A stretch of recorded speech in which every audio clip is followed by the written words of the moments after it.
నమస్తే, welcome to special focus. నేను Sunil. America Iran యుద్ధంతో ప్రపంచాన్ని చమురు సంక్షోభం వెంటాడుతోందా? హోర్ముజ్ జలసంధిని బ్లాక్ చేయడం వల్ల ఆసియాకు చమురు సరఫరా బంద్ అయిపోతుందా? ఇంతకీ ఈ యుద్ధం ఎన్నాళ్లు కొనసాగే ఛాన్స్ ఉంది? ఒపెక్ ప్లస్ దేశాల్లో చమురు నిల్వలు ఎన్నున్నాయి? ప్రత్యామ్నాయ మార్గాలు ఉన్నాయా? చమురు సంక్షోభం నుంచి బయటపడేందుకు ప్రపంచం ముందున్న ఆప్షన్స్ ఏంటి? అమెరికా ఇరాన్ యుద్ధంతో వెంటాడుతున్న చమురు సంక్షోభం, ఒపెక్ ప్లస్ దేశాల్లో ఉన్న ఆయిల్ నిల్వలు ఎన్ని? ప్రత్యామ్నాయ మార్గాలున్నాయా? ప్రపంచం ముందున్న ఆప్షన్స్ ఏంటి? మొన్నటికి మొన్న వెనుజువెలా మీద అమెరికా దాడి చేసింది. ఆ దేశ అధ్యక్షుడు నికోలస్ మదురోని అరెస్టు చేసి తీసుకెళ్లింది. అయితే ఆ ఘటన అంతర్జాతీయ చమురు మార్కెట్పై పెద్దగా ప్రభావం పడలేదు. కొన్ని వారాలు తిరక్కముందే ఇరాన్పై అమెరికా, ఇజ్రాయెల్ కలిసి దాడులకు దిగాయి. ఇరాన్ కూడా అమెరికా, ఇజ్రాయెల్ సైనిక స్థావరాలే లక్ష్యంగా ఇరుగు పొరుగు దేశాలపైన దాడులకు తెగబడుతోంది. ప్రపంచ చమురు రవాణాకు జీవనాడిగా ఉన్న హోర్ముజ్ జలసంధిని కూడా మూసేసింది ఇరాన్. దీంతో అంతర్జాతీయంగా చమురు ధరలు అమాంతం పెరిగాయి. భారత్లోనూ పెట్రోల్, డీజిల్ ధరలు మరింతగా పెరుగుతాయన్న భయాలు నెలకొన్నాయి. ప్రపంచంలోనే అత్యధిక చమురు నిల్వలు గల దేశంపై దాడి జరిగినప్పుడు కనిపించని స్పందన. ఇరాన్పై అటాక్స్ చేయగానే ఎందుకింత కలవరపాటుకు ప్రపంచ దేశాలు గురవుతున్నాయి అంటే కారణం చమురు సరఫరాని. గల్ఫ్ దేశాల నుంచి చమురును దిగుమతి చేసుకునేందుకు ఆసియాలో ఉన్న ప్రధాన మార్గాల్లో హోర్ముజ్ జలసంధి మార్గం ఒకటి. అందుకే ఒపెక్ దేశాల నుంచి ఎక్కడ చమురు సరఫరా ఆగిపోతోందన్న ఆందోళన మొదలైంది. ప్రపంచ చమురు మార్కెట్ను శాసించేది ఒపెక్ దేశాలే. Iran, Iraq, Kuwait, Saudi Arabia, United Arab Emirates వంటి గల్ఫ్ దేశాలతో పాటు వెనుజువెలా, ఆఫ్రికాలోని కొన్ని దేశాలతో కలిసి ఒపెక్ ఏర్పడింది. రష్యాతో కలిపితే ఒపెక్ ప్లస్ దేశాలుగా పిలుస్తారు. ప్రపంచవ్యాప్తంగా చమురు నిల్వలు అత్యధికంగా ఈ దేశాల దగ్గరే ఉన్నాయి. ప్రస్తుతం ప్రపంచవ్యాప్తంగా సుమారు 1.7 ట్రిలియన్ బ్యారెళ్ల ముడి చమురు నిల్వలు ఉన్నాయి. అందులో ఎక్కువ భాగం వెనుజువెలా, ఇరాన్లోనే ఉన్నాయి. వెనుజువెలాలో 303 బిలియన్ బ్యారెళ్ల చమురు నిల్వలు ఉన్నాయి. ప్రపంచంలో ఎక్కువ చమురు నిల్వలు ఉన్న దేశం ఇదే. ఇక్కడి క్రూడ్ ఆయిల్ హెవీ క్రూడ్ రకంది కావడంతో వెలికి తీయడం కష్టం. 267 బిలియన్ బ్యారెళ్లతో సౌదీ అరేబియా రెండో స్థానంలో ఉంది. ఇక్కడ చమురు తీయడం సులభం, ఖర్చు కూడా తక్కువే. ఇక 209 బిలియన్ బ్యారెళ్లతో ఇరాన్ మూడో స్థానంలో ఉంది. అయితే అంతర్జాతీయ ఆంక్షల వల్ల ఎగుమతులపై ప్రభావం పడుతోంది. 163 బిలియన్ బ్యారెళ్లతో కెనడా, 145 బిలియన్ బ్యారెళ్లతో ఇరాక్, 113 బిలియన్ బ్యారెళ్లతో యునైటెడ్ అరబ్ ఎమిరేట్స్, 102 బిలియన్ బ్యారెళ్లతో కువైట్, 80,000 బిలియన్ బ్యారెళ్లతో రష్యా ఉన్నాయి. యూరోప్, ఆసియా దేశాలకు ప్రధాన చమురు సరఫరాదారుగా ఉన్న రష్యా కూడా ప్రస్తుతం ఆంక్షల్ని ఎదుర్కొంటోంది. అమెరికా 74 బిలియన్ బ్యారెళ్ల నిల్వలున్న టెక్నాలజీ కారణంగా ఉత్పత్తిలో నంబర్ 1 గా నిలిచింది యుఎస్. ఆఫ్రికా ఖండంలోనే అత్యధిక చమురు నిల్వలు కలిగిన దేశం లిబియా. ప్రపంచంలో జరుగుతున్నటువంటి, ముఖ్యంగా గల్ఫ్ దేశాల్లో జరుగుతున్నటువంటి యుద్ధం వలన మన భారతదేశానికి చమురు సమస్య వచ్చే అవకాశాలు లేవు. మన దగ్గర మన కేంద్ర ప్రభుత్వం చెప్తున్న దాని ప్రకారం మన దగ్గర సరిపోయినంత నిల్వలు ఉన్నట్టుగానే మనం ప్రభుత్వం చెబుతున్నది. కాబట్టి మనం దాని గురించి అంత ఆందోళన చెందన అవసరం లేదు. అదేవిధంగా మన ప్రభుత్వం కూడా ఏం చేస్తుందంటే, ఈ విదేశాలలో ఈ యుద్ధాలు జరిగినప్పుడు ఆ యొక్క ఎఫెక్టు మన యొక్క చమురు నిల్వలపై పడుతుంది. అంటే మన ప్రపంచంలో మన భారతదేశము అత్యధికంగా చమురుని దిగుమతి చేసుకునే దేశం.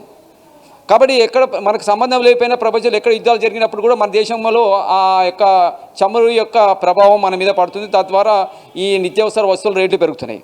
అందుకోసం గవర్నమెంట్ ఏం చేస్తుందంటే, ఈ ఏప్రిల్ 1, 2026 నుంచి ఈ విదేశీ దిగుమతులను మనము విదేశీ మార్గ ద్రవ్యాన్ని, ఈ పెట్రోల్ నుంచి మనం రక్షించుకోవడం కోసము E20 ఇథైల్ ఆల్కహాల్ 20% పెట్రోల్ కలిపినటువంటి పెట్రోల్ని మనము అది మార్కెట్లోకి తీసుకురాబోతుంది.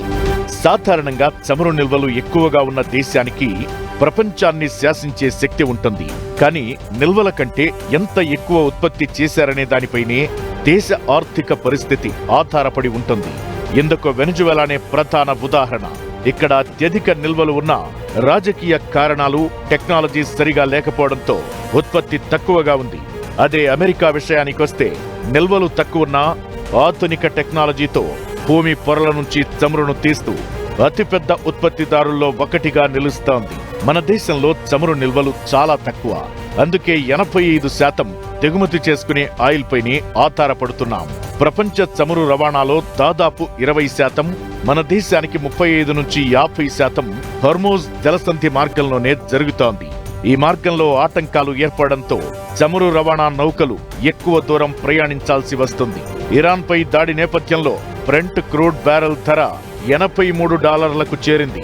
ఇరాన్ ఉద్రిక్తతలకు ముందు $70లకు దిగువనే ట్రేడ్ అవుతూ వచ్చింది. అమెరికా ఇరాన్ మధ్య యుద్ధం ఇలాగే కంటిన్యూ అయితే ప్రపంచం చమురు సంక్షోభాన్ని ఎదుర్కొంటుందన్నది మాత్రం నిజం. మరి ఈ ఆయిల్ క్రైసిస్ మన దేశంపై ప్రభావం చూపుతుందా?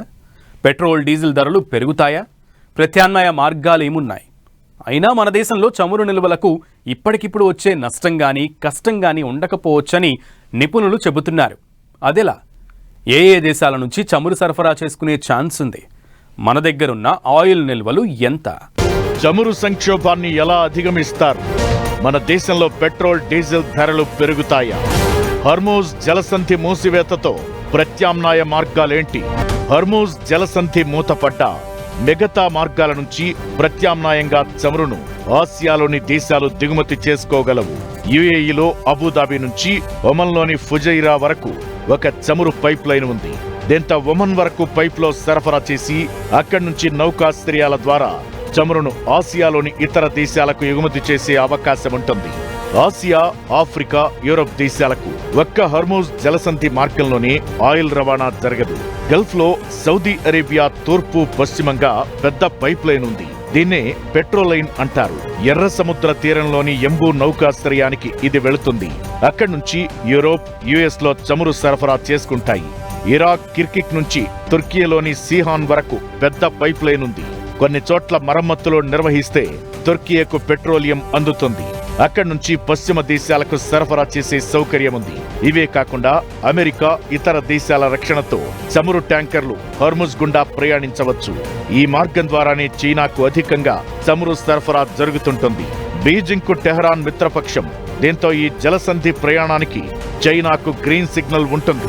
హోర్ముజ్ జలసంధి మూసివేతతో ముడి చమురు రవాణాకు ఆటంకం ఏర్పడుతోంది.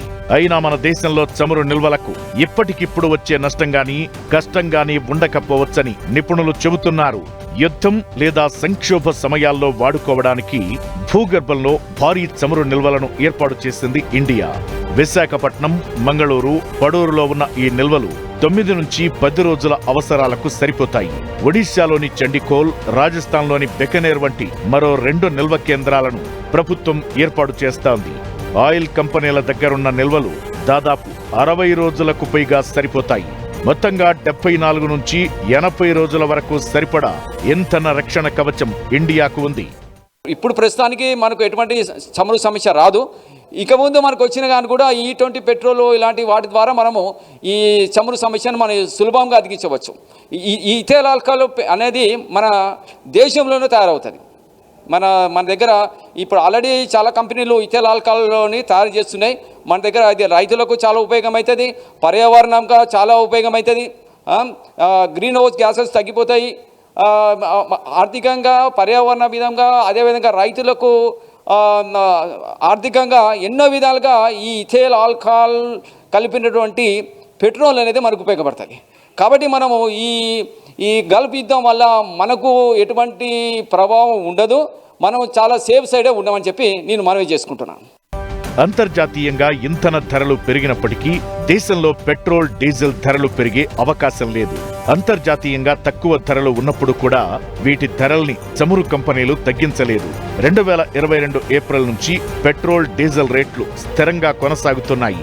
ఆ సమయంలో చమురు సంస్థలు తమ మార్జిన్లను పెంచుకున్నాయి. ప్రస్తుతం 10% మేర క్రూడ్ ఆయిల్ ధరలు పెరిగాయి. కానీ పెట్రోల్, డీజిల్ ధరలు పెంచకూడదని కేంద్రం భావిస్తోంది. అలాగే చమురు, ఎల్ఎన్జీ, ఎల్పీజీ దిగుమతి కోసం ఇతర మార్గాలను అన్వేషిస్తోంది కేంద్రం. కాబట్టి ఆందోళన చెందాల్సిన అవసరం లేదని నిపుణులు ధీమా వ్యక్తం చేస్తున్నారు.